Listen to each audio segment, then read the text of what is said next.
মানুষের চেহারার সাথে আরেকটা মানুষের চেহারা দেখলেই যে বোঝা যায় এটা কলিমউদ্দিন, এটা সলিমউদ্দিন।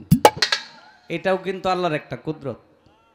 আর সবার চেহারাই যদি এক হইতো তাইলে গন্ডগোল হয়ে যেত। কি বিশেষ করে গন্ডগোলটা হইতো এই যে বুড়া মানুষটির লইয়া। সন্ধ্যার পরে একই তো চেহারা নিজের ঘর থইয়া নাতির ঘরে ঢুকে যাইত। দাদাই যাইতো গা নাতির ঘরে। এই যে দেখলে চিনা যায় কোনটা দাদা কোনটা নাতি, এই জন্য আর কারো ঘরে কেউ যায় না। মুরব্বী খুব খুশি, ওইটা হইলেও ভালো হইতো তাই না? বাবা রে বাবা,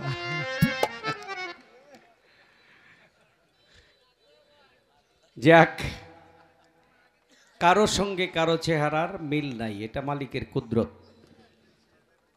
সকলেই মা বাবার মাধ্যমে আমাদের আগমন, কিন্তু একক ভাইয়ের চেহারা একক রকম। একেবারে জমজ যেটা, তাদেরও কোনো না কোনো চিহ্ন থাকে, কি থাকে না? থাকে চিহ্ন। আমার বেলা একটা দুর্ঘটনা ঘটছিল যখন নতুন নতুন বিয়া করছি আর কি। শ্বশুর বাড়ি গেছি, যাওয়ার পরে আমার চাচা শ্বশুর আর কি, মানে একেবারে আপন না, পাশাপাশি বাড়ি। তো দেখা সালাম দিছি, আমি নতুন জামাই, সালাম দেওয়া লাগে না? সালাম দিয়ে ভালো মন্দ জিগাইছি। 10 মিনিট পরে আবার পড়ছে সামনে। আচ্ছা, 10 মিনিট আগে সালাম দিয়ে ভালো মন্দ জিগাইছি, আবার 10 মিনিট পরে কি সালাম দিয়ে জিগানির দরকার আছে? নাই। এখন শ্বশুর বাড়ি গেছি, যাওয়ার পরে আমার শাশুড়ি কইতাছে, আমারে বাজান কয়ে ডাহে, কয় বাজান আপনার চাচা শ্বশুরের লোকে কি কথা কর নাই? আমি কই কোনটা? কয় ওই যে নাম সৈমুদ্দিন, সৈমুদ্দিনের লগে। আমি কই কইছি তো, সালাম দিছি, ভালো মন্দ জিগাইছি। কয় না, আয়া কইলো যে তোর জামাই একটু কথাও কইল না। আমি কই এটা কি কয়? তাই আমি কইলাম তাহলে ঘটনা কি? আমি তো কথা বলছি, তে চাচা শ্বশুর হইয়া বাস্তি জামাইয়ের উপরে তো মিথ্যা দোষারোপ দিতে পারে না। পরে জানলাম যে তারা ভাই দুইটা, জমজ। এখন একটারে সালাম দিছি, কথা কইছি, পরে আরেকটা পড়ছে, সেইটারে আর খেয়াল করি নাই, ভাবছি আগের নাই। পরে চিহ্ন দেখাই দিল, আমার শাশুড়ি কয়ে দিল, কয় যেটার চুল দেখবেন, এই যেটার চুল দেখবা ছোট ছোট, আচ্ছা কইতেছে যেটার চুল ছোট ছোট এটা হইতেছে বড় জন, আর যেটার চুল একটু বড় এটা ছোট জন। এই পরেতে চিন্না রাখছি, পরে চিন্না ভালো মন্দ জিগাই। জমজ মানুষ যারা, তাদেরও কিছু চিহ্ন থাকে, কি থাকে না? তে এক ভাই বিয়ে করছে, বড় জনে বিয়ে করছে, ছোট জন আবার একটু বাটপার কোয়ালিটির বেশি। তে বিয়ে করে শ্বশুর বাড়িতে তো যাওন লাগে, ছোটটাই গেছে। দেখেন অবস্থাটা, বউ চিনতে পারে নাই।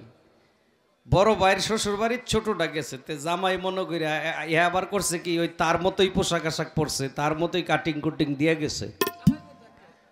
এখন বউ তো নতুন বউ, হ্যাঁ মনে করছে জামাই। তে শ্বশুর বাড়ির লোকজন ওই ইচ্ছা মতো খাওয়াইছে, জামাই বুঝেন না, মুরুক টুরুক মাইরা ইচ্ছা মতো খাওয়াইছে। সন্ধ্যার আগে আগে আয়া পড়ছে বাড়িতে। সন্ধ্যার পরে আবার ওই যে অরিজিনালটা গেছে, যাওয়ার পরে হেরে তো আর বাদ দেয় না, খাওয়াইছে একটু আগে। হে তো খালি মনে মনে রাগ হইতেছে, নতুন শ্বশুর বাড়ি আইলাম, খাওন হাদে না। পরে বউরে কইছে, কই কিরি তোমার বাড়িতে কি জামাই এলে খাওন দেয় না? কয় একটু আগে না তোমার ঠেল্লা ঠেল্লা খাওয়াইলাম।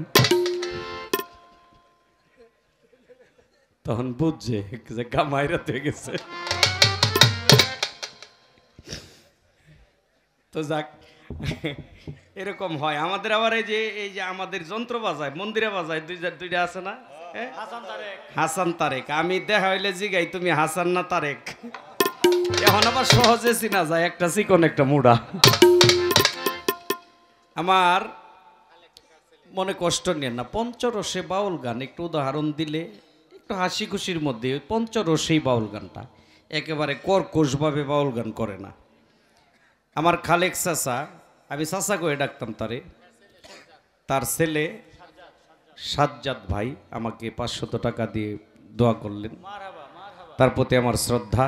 দোয়া করি খালেক চাচাকে যেন মালিক শান্তিতে রাখে। অনেকবার এসেছি আমি তার বাড়িতে, গান ছাড়াও আসছি। গান ছাড়াও আসলে ওনার স্ত্রী ওনার ছেলে মেয়েরা আমারে অনেক মহব্বত করতেন, আদর করতেন। এখন যদিও থাকি দূরে, ওইরকম আশা হয় না। ধন্যবাদ, দোয়া করবেন সকলেই। খাদিজা ভান্ডারী বলছে যে আমি আসলে ছোট মানুষ, অনেক ভুল ত্রুটি হবে, আমার হওয়াটাই স্বাভাবিক, মনে কিছু কষ্ট নেবেন না। এইগুলি কইয়া কইয়া আবার প্রশ্ন দুইটা ভালোই জিগাইছে, মানে শক্ত প্রশ্ন করছে তো না পাই, আমার একটু সান্ত্বনা দিয়ে গেল শেষে। এইটাও কিন্তু একটা বাটপারি। হ্যাঁ, মায় বাটপার হইলে জিও তো বাটপারি হয় নাকি? নালে বাটপারে শিখলো কই?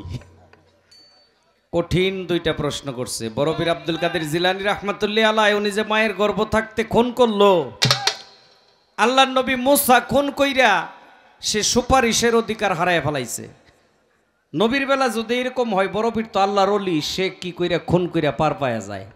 তার কি কোনো আচার বিচার হবে কিনা? কি প্রশ্নটা এই না? আর এই যে মায়ে একটা গোপন পকেট বানায়া হাতার মধ্যে 40টা মোহর দিয়ে দিছে, আর কইছে বাবা মিথ্যা কথা কইও না। ডাকাতে ডাকাতি কইরা নিয়ে যায়, পিচ্চিরে জিগায় এই তোর লগে কিছু আসেনি? কয় আছে তো। কয় কই আছে? কয় 40টা মোহর আছে। কয় কোন জায়গায়? কয় এই যে দেখো গোপন একটা পকেট বানায় আমার মায়ে দিয়ে দিছে।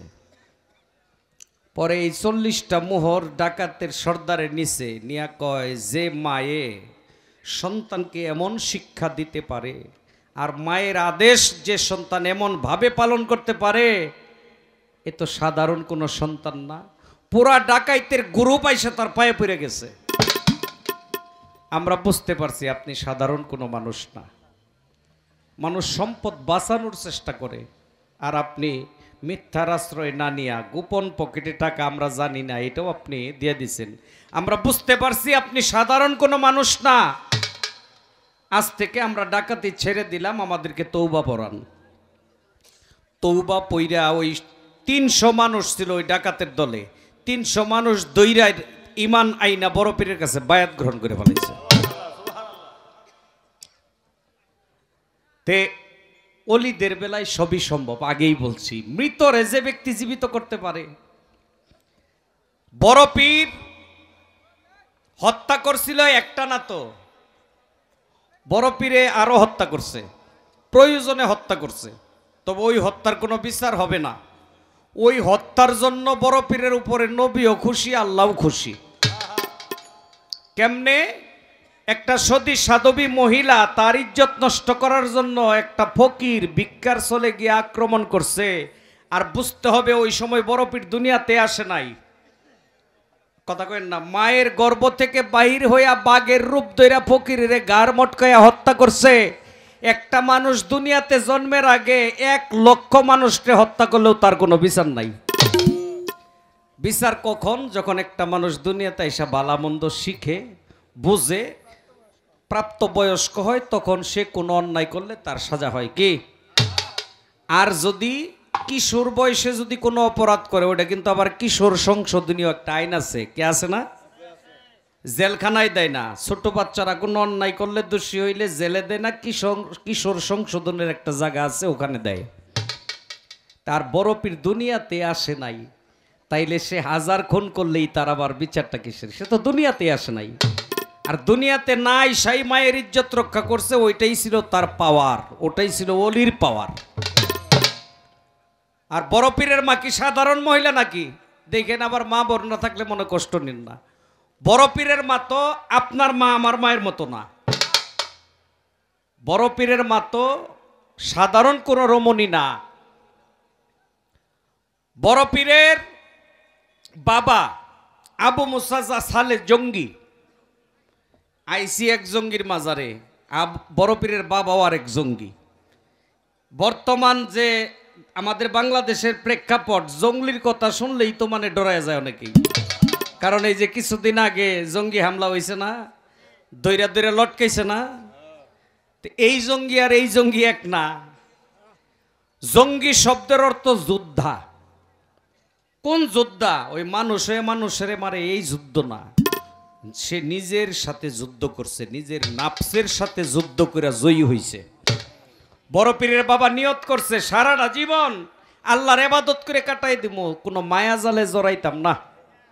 জঙ্গলের মধ্যে যায় আল্লাহর ইবাদত করে, সাধনা করে, জীবনে কোনো মায়া জালে জড়াইব না। সাধনা অনেক দিন কইরা যখন চইলা আসে, আসার পথে অনেক ক্ষুধা লাগছে, আর নদীতে মুখ ধুইতে গিয়া দেখে একটা ফল ভাইসা আসতেছে। পেটের মধ্যে ক্ষুধা তো, অনেক দিনের অনাহারি, ওই ফলটা খাইছে। খায়া চিন্তা করে, আল্লাহ এটা কার ফল খাইলাম, না জানি কোন দোষীর মধ্যে পড়ে গেলাম। আর নদীতে ভাইসা আসছে যেহেতু ফল, অবশ্যই এই ফলের গাছটা নদীর পাড়েই হবে। অনুমানে অনুমানে যাইতেছে, খুঁজতে খুঁজতে যায়, দেহ একটা সেপ ফল গাছ, গাছের ডাল হেইলা রয়েছে, নদীর উপরে ফল ধইরা রয়েছে। তখন বুঝছে যে এখান থেকে এই ফলটা পড়ছে। এই গাছের মালিককে, গাছের মালিকের খুঁজা বাইর করছে। গাছের মালিকের নাম ছিল আবু সাউ মেই রহমাতুল্লাহ আলাইহি, যেটা সম্পর্কে বড় পীরের নানা। যায়া কয়, হুজুর আমি তো একটা অন্যায় করছি, ক্ষমা চাওয়ার লাগে আপনার কাছে আসছি। কয়, কি অন্যায় করছো?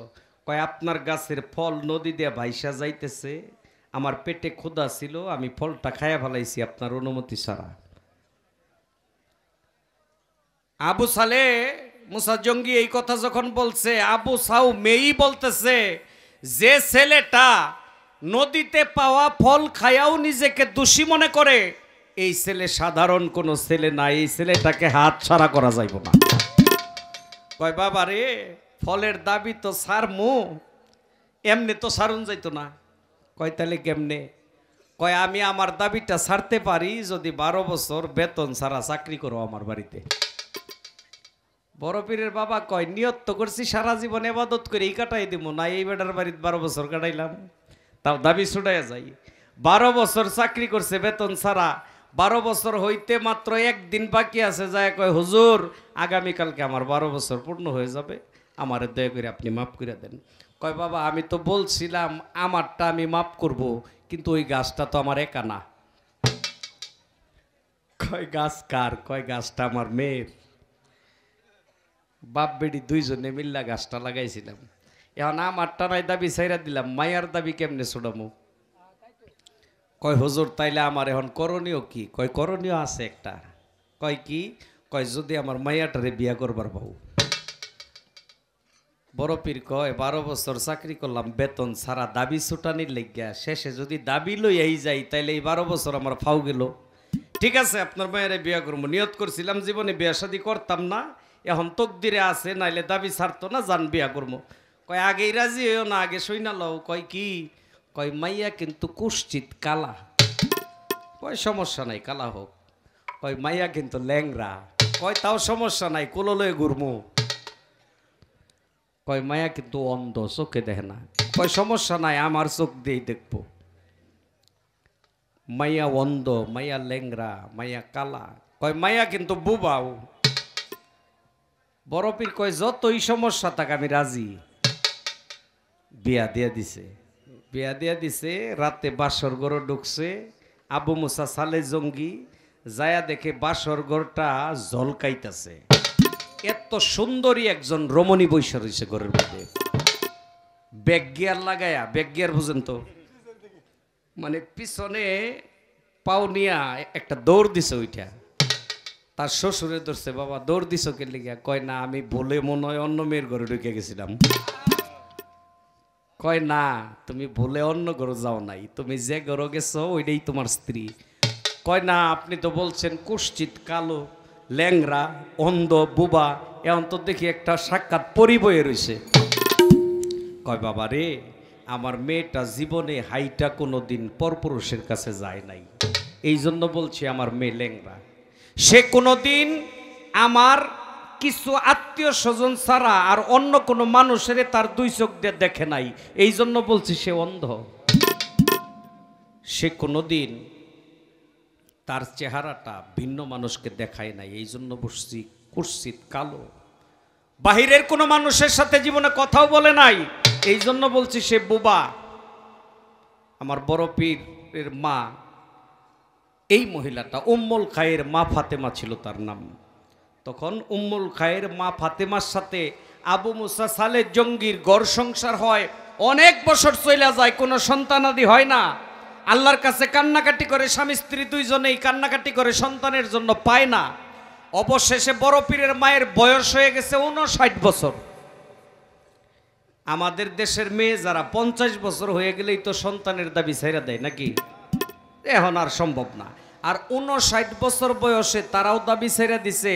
হঠাৎ করে একদিন স্বপ্নে দেখে একজন বুজুর্গ ব্যক্তি আইসা বড় পীরের মায়েরে বলতেছে, হে উম্মুল খায়ের মা ফাতেমা, তুমি সাবধানে থাইকো, তোমার গর্ভে আল্লাহর একজন বন্ধু আসতেছে। বড় পীরের বাবার সাথে কথা কয় আর হাসে, কয় কও সারাটা জীবন আল্লাহর কাছে কান্দলাম, আল্লাহ সন্তান দিল না, এখন এটা কি স্বপ্নে দেখলাম। বড় পীরের বাবা কয়, হাইসো না, এটা তুমি মিথ্যা মনে কইরো না, আল্লাহ চাইলে অনেক কিছুই করতে পারে, আর ওই ফসলটাই তো আমার বড় পীর। তাহলে এইরকম মায়ের গর্ভে, এরকম বাবার ঔরসে যে সন্তানটা জন্ম নেয়, ওই সন্তানটা কি কোনো অন্যায় করতে পারে? কোনো অন্যায় করতে পারে না। যাক, বড় পীরের মায়ের গর্ভে থাকতে যে হত্যা করছে, এই হত্যার কোনো খেসারত তার দিতে হয় নাই, যে হতো সে দুনিয়াতে আসে নাই। একটা জবাব আগেই শেষ করলাম, আর একটা জবাব পরে দেই। কোনটা? যে বড় পীরের মায়ে তার একটা দোয়া শিখাইয়া দিছে। এলো জবাব দিয়ে এলো আগে। একটা দোয়া শিখাইয়া দিছে যে এই দোয়াটা বাবা কইবা। এই দোয়াটা কি? এই দোয়াটা প্রত্যেকটা মানুষই জানে। কোরআনের মধ্যে কোথাও নাই যে আল্লাহ নামাজির লগে আছে। থাকলে কেউ বলেন? আমি 30 পারা কোরআন যে কতবার রিসার্চ করছি এটা মনে নাই, গবেষণা করছি অনেকবার, কোথাও পাই নাই যে আল্লাহ বলছে আমি নামাজির লগে আছি। কোন আয়াতে নাই আল্লাহ বলছে আমি হাজির লগে আছি। কোন আয়াতে নাই আল্লাহ বলছে আমি কুরবানি আল্লাহর লগে আছি। কোন আয়াতের মধ্যে নাই আমি রোজাদারের সঙ্গে আছি। কিন্তু একটা কথা অনেকবার উল্লেখ আছে, ইন্নাল্লাহা মা'আস সাবিরিন, নিশ্চয়ই আল্লাহ ধৈর্যশীলদের সঙ্গে আছেন। আর বড় পীরের মা তারে সবসময় বলতো, বাবা সবসময় এটা উচ্চারণ করবা, ইন্নাল্লাহা মা'আস সাবিরিন, হে আল্লাহ তুমি আমাকে ধৈর্য দাও, আমাকে ধৈর্য ধারণ করার শক্তি দাও। বড় পীরের জীবনী পড়লে দেখা যায় মাঝে মধ্যে পেটের মধ্যে এমন ক্ষুধা লাগছে, কোনো খাদ্য খাওয়ার কোনো ভাও নাই, খাদ্য নাই, পেটের খিদায় খালি মাটির মধ্যে শুয়া গড়াগড়ি পারছে, তবুও অন্য কারো কাছে সাহায্য সহযোগিতা চায় নাই, আর বলছে ইন্নাল্লাহা মা'আস সাবিরিন, আল্লাহ তুমি আমাকে ধৈর্য শক্তি বাড়ায় দাও। শেষ করলাম। এখনো আমাদের বেলায় তাই, যদি আমরা ধৈর্য ধারণ করি, সবুর করি, তাহলেই আল্লাহর রহমত পাওয়া সম্ভব।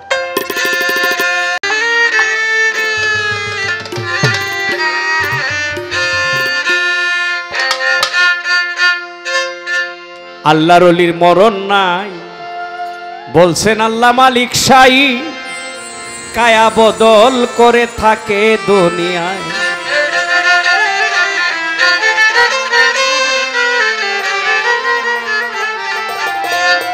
একদিন এই গান ধরলে যাওয়া যাবে না, যদি বাইরে যাওয়ার কোনো প্রয়োজন থাকে আগে পিছে যাবেন, মিউজিকের সময় যাবেন। জানি বাংলাদেশের জাতীয় রোগ ডায়াবেটিসের মানুষ যারা, এরা কিন্তু প্রস্রাব ধরে রাখতে পারে না, হোক পুরুষ হোক নারী, এই রোগটা এইরকম। যদি বাইরে যাওয়ার প্রয়োজন হয়, ও আর 1 মিনিটও টিকতে পারবে না। আস্তে খালি এইটা না, এইটা একটা সমস্যা হইব, আর 1 ঘন্টা পরে পরে খিদা লাগবো। ডায়াবেটিসের রোগী যারা, এরা অনেকেই খাওন লগে লই ঘুরে, মানে ক্ষুধা লাগলেই একটা কিছু খাইতে হইব, আনলে বিপদ হয়ে যাইব। হ্যাঁ, তো ওই ধরনের সমস্যা যদি কারো থাকে, মিউজিকের সময় যাবেন, দোকানপাট আছে, খাই আইবেন, আবার আয়া বই গান শুনবেন। একদিন বড় পীরেরে বলছে গিয়া তার চাকরে, শুনেন ওগো হুজুর, আপনাকে জানাই, আপনি কতজনকে দিলেন, কত বাকি রইলাম আমি মাত্র। কতজনকে দিলেন কত বাকি রইলাম আমি মাত্র মরিলে কি জবাব দিব দেখি না উপায় আল্লাহর ওলির মরণ নাই বলে আল্লাহ মালিক সাই কায়া বদল করে থাকে দুনিয়ায়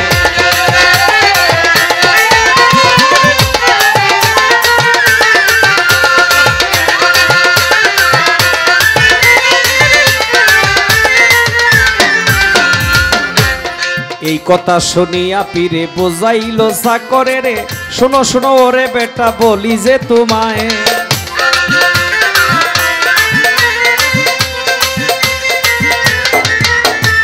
বড় পীরের বাড়িতে এক লোক তার ঘোড়ার ঘাস কাটে যেটারে কচুয়ান বলে তে বড় পীরের কাছে অনেক মানুষ আয়া অনেক কিছু শিক্ষা গ্রহণ করে এই কচুয়ানে যায় জায়গায় হুজুর আমারে তো কিছু শিখাইতেছেন না আবার শুনি মরলে নাকি ফেরেশতারা প্রশ্ন করব জবাব দিবার না পারলে তো গুতাগাতিও দিব হুজুর আমার বাউ কি বড় পীর কিছু কয় না মুসকে মুসকে হাসে আরেকদিন বড় পীর অন্য হালতে ওই দিনও যায় কইতেছে হুজুর আমি জিগাইলেই খালি টিপ মেরা থাকেন কিছু কর না আমি মরলে আমার উপায়টা কি হইব বড় পীর একটু জালালি ভাবে ছিল এই তুই কি করস আমার বাড়িতে কয় কেন হুজুর আমি না আপনার ঘোড়ার ঘাস কাটি কয় তুই মরার পরে তোর কবরের মধ্যে কেউ কিছু জিগাইলে তুই কইবে আমি বড় পীরের ঘোড়ার ঘাস কাটছি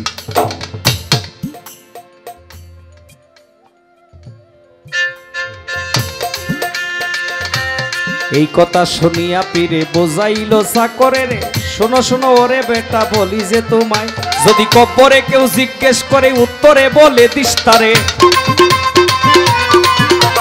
কবরে কেউ জিজ্ঞেস করে উত্তরে বলে দিস তারে বড় পীরের ঘোড়ার ঘাস কাইটাছি দুনিয়ায় আল্লাহর ওলির মরণ নাই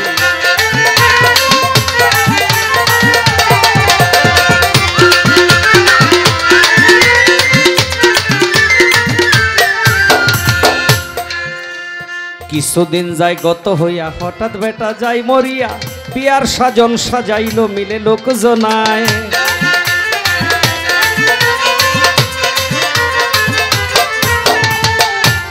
কিছুদিন যায় গত হইয়া হঠাৎ বেটা যাই মরিয়া বিয়ার সাজন সাজাইল মিলে লোকজনায় জানা জানা মাছ পড়াইয়া চারজনে কাঁদে করিয়া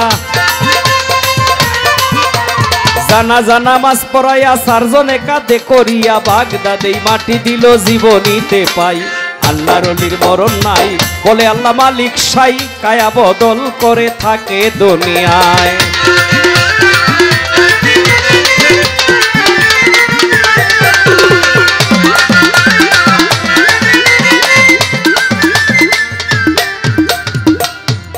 আমরা যে এই যে গানের মধ্যে এইগুলি কথা কই না কিছু বেজন্মা বেশদারি আলেম বাইরিছে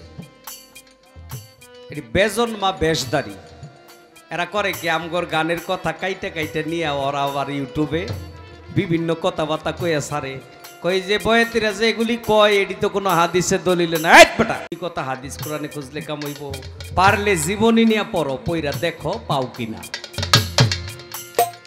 কয়দিন আগে দেখি একটা বাইর হইছে মুখটা ভর্তি দাড়ি হ্যাঁ আমার গান নিয়ে এগুলি করতেছে পরে আমি কই দেখি কমেন্টসে যাই দেখি মোটামুটি বেহেই জুতা পরা দিছে কেউ আর ভালা কইছে না মানে এই যে মানে তার ইউটিউবের ভিউজ বাড়ানোর লাগিয়া এই যে এগুলি করে ঠিক আছে করবি বাবা ভালা কিছু কর আর একজনের কথাবার্তা কাইতে নিয়ে এগুলি করবি গেলে ভালো কিছু কর বড় পীরের ওই ভক্ত মারা গেছে বড় পীর ওই দিন বাড়িতে ছিল না আরেক ভক্তের বাড়িতে গেছে সফরে এখন মৃত ব্যক্তির লাশ তো বেশিক্ষণ রাখাও ঠিক না তরিকতের ভাইয়েরা একত্রিত হইয়া দাফন কাফন দিয়া ফেলাইছে একটা মানুষের মাটি মঞ্জিল দিয়া যখন 40 কদম দূরে চলে যায় মানুষ তখনই সওয়াল জবাবের ফেরেশতা কবরে ঢুকে প্রশ্ন করে কি প্রশ্ন কবরে এসে ফেরেশতা তাহার কাছে জিগায় কথা মান রাব্বুকা ওয়া মান দীনুকা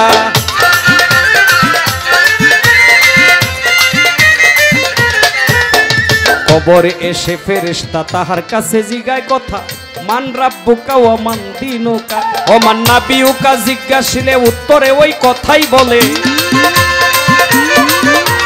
নাবিয়ুকা জিজ্ঞাসিলে উত্তরে ওই কথা বলে, বড় পীরের ঘোড়ার ঘাস কেটেছি দুনিয়ায়, আল্লাহর ওলির মরণ নাই।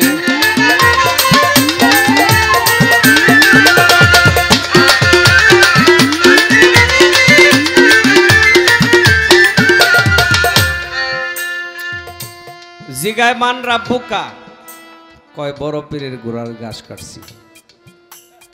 এক ফেরেশতায় আরেকটারে কয় কিরে কত মুর্দার সওয়াল জবাব নেই, এ যে কি জবাব দেয় এটা তো মিলে না। মুনকার কয় নে কিরে, কয় পরেরটা জিগা দেখি কি জবাব দেয়। পরে জিগায় ওমান দিনুকা, ওই একই কয় বড় পীরের ঘোড়ার ঘাস কাটছি। কয় বুঝছি এ তো আমগরে ফাঁকি দিতাছে, যেইটাই জিগাই খালি কয় বড় পীরের ঘোড়ার ঘাস কাটছে। এই কি এর বড় পীর, কি এর ঘোড়ার ঘাস? ফেরেশতা রেডি হইছে গুর্জ মারবো। এমন টাইমে ওই লোকটা চিৎকার দিয়া বলে, হে বড় পীর, তুমি তো আমার দয়াল, তুমি তো আমার গুরু, তুমি তো বলছিলা যে আমারে কবরে কেউ কিছু জিজ্ঞাসা করলে আমি যেন ওই কথাই বলি যে কাজ তোমার বাড়িতে আমি করতাম। আমি তো বলতেছি কিন্তু ওরা তো রেডি হইতেছে আমারে বানাইবো।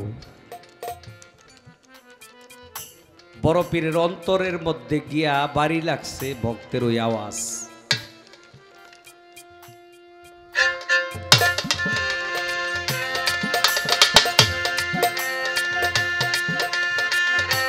ফেরেশতা কথা শুনিয়া হাতে গুর্জ উঠাইয়া মারিবার লাগিয়া তারে প্রস্তুত হইয়া যায়।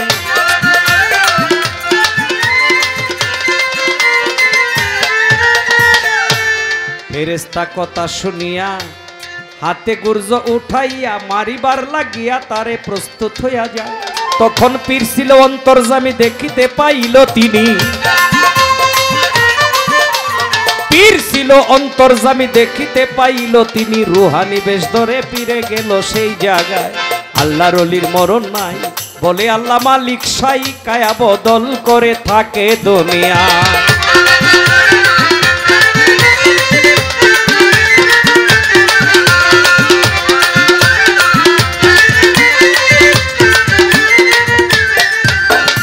আমার বড় পীর রুহানি সুরতে কবরের মধ্যে ডুইকা ফেরেশতার গুর্জর মধ্যে থাবা দিয়া দেরা কয়, ওই আমার নামের দুহাই দেওয়ার পরেও গুর্জ উঠাইছস, মারবি, এত বড় পাওয়ার পাইলি কই?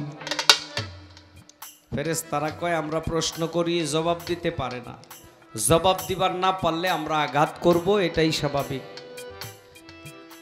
আপনি কে? কয় আমি কে চিনিস না, আমি সেই বড় পীর যার নামের দোহাই দিতেছে।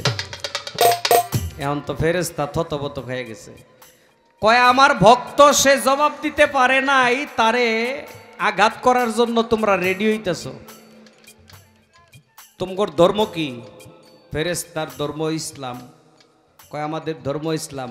কয় ইসলাম ধর্মে এক মুসলমান আর এক মুসলমানরে দেখলে কি করে? কয় সালাম দেয়। কয় তা আমারে সালাম দিলি না গেলে গিয়া?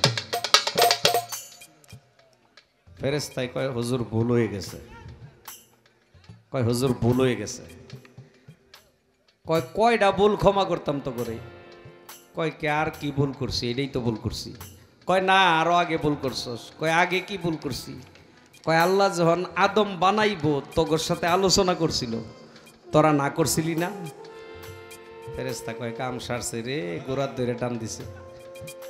কয় না অন্য তো খালি আমরা ছিলাম না, আরো ফেরেশতা ছিল।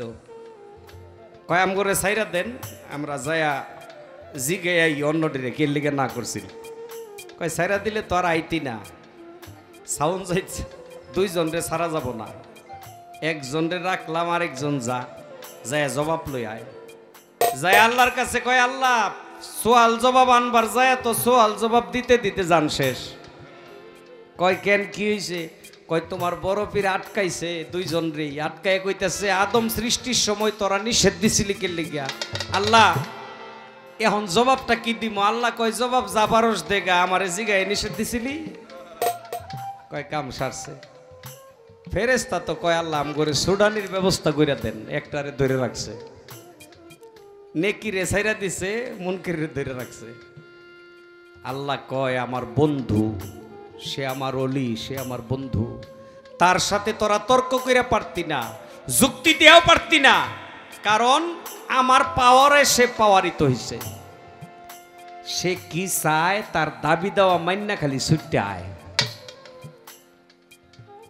ফেরেশতায় আয়া কয় হুজুর যা হইছে হইছে, এখন আপনি কি চান? বড় পীর কয় যে কাম হইছে, লাইনে আইছে। বড় পীর কয় আর জীবনে কোনো দিন এই কবরস্থানে কোনো সওয়াল জবাবের ফেরেশতা আইতে পারবি না। আল্লাহ কয় যাও, কবুল করে নিয়েছি, তোমার এই কবরস্থানে আর সওয়াল জবাবের ফেরেশতা জীবনেও যাইতো না। এখন পর্যন্ত ওই কবরস্থানে কোনো সওয়াল জবাবের ফেরেশতা যায় না, যেই কবরস্থানে বড় পীরের ভক্তকে অপমান করা হয়েছিল। আল্লাহর ওলিরা পারে না কোনটা আসতে। এখন কেউ যদি মনে করে যে বড় পীরের ওই গুরুস্থান মাটি দিলে ফেরেশতা আয়া জিগাইতো না, ওর সওয়াল জবাবের ফেরেশতা যায় না, তাইলে বিডাবাড়ি বেচ্চা বাগদাদে যাইগা। জীবনে তো আকাম কুকাম কম করি নাই, মরাটা অন্য যায় মরলই তো ওই গুরুস্থান মাটি দিব, কি আছে না? এরকম চালাকি যদি কেউ করে পার পাইতো না। আস্তে ঢাকার এক লোক পোলাপান রে কইছে, দেখ রে জীবনে এমন কোনো খারাপ কাজ নাই যেটা না করছি। কয় তাইলে এখন আমরা কি করতাম? কয় আমারে পাসপোর্ট বানাই দে। কয় কেন পাসপোর্ট দিয়ে কি করবেন? কয় আমি বাগদাদে যাবো গা, বাকি জীবন বড় পীরের দরবারে থাকবো, মরলে যাতে ওই গুরুস্থানটার মধ্যে আমারে মাটি দেয় যেন সওয়াল জবাব নাই। পোলাপানে কি করব, পাসপোর্ট বানাই না দিছে, ভিসা বাউ করে দিছে, আগামীকালকেই তার ফ্লাইট, চইলা যাইব বাগদাদে, রাত জল্লা আর কি বাড়িতে থাকবো, সকালে চইলা যাব, সকালে ফ্লাইট। সকালে ঘুম থেকে ওইটা পোলাপান রে কয় ভিসা এটা ক্যান্সেল কর। কয় কেলে গিয়া? কয় না ভিসার দরকার নাই। কয় ঘটনা কি? এত টাকা খরচ করিয়া বাগদাদের ভিসা বানাইলাম, ইরাকের ভিসা করে দিলাম, বাগদাদে যায় বাকি জীবন কাটাবেন, মরলে ওই গুরুস্থান মাটিতে হইব, তেহন যাবেন না কেলে গিয়া? কয় আরে আমি স্বপ্নে দেখি ওই গুরুস্থান থেকে লাইতে লাইতে আমার বাংলাদেশ আনতেছে।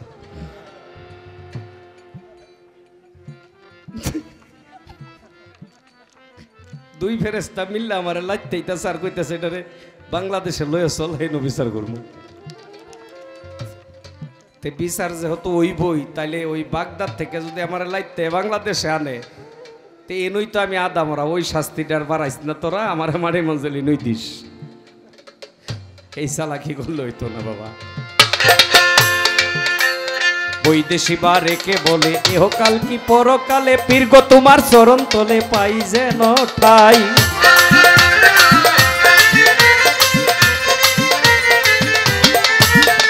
বৈদেশি বা রেখে বলে এহকাল কি পরকালে, পীরগো তোমার চরণ তলে পাই যেন ঠাই। আমি আর কিছু দন চাই না ও গোসাই রাব্বানা,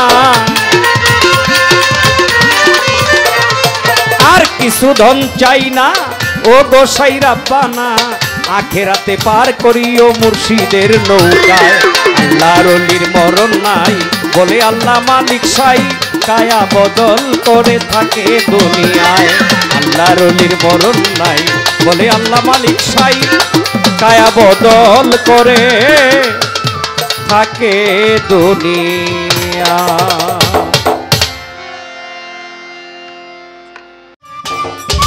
সম্মানিত দর্শক, ভিডিওটি উপভোগ করার জন্য আপনাকে মিরাদ বিডি ইউটিউব চ্যানেলের পক্ষ থেকে জানাই আন্তরিক শুভেচ্ছা ও অভিনন্দন। আরও নতুন নতুন ভিডিও পেতে লাইক দিন, কমেন্ট করুন এবং সম্ভব হলে অনুগ্রহ করে সাবস্ক্রাইব করবেন। ধন্যবাদ।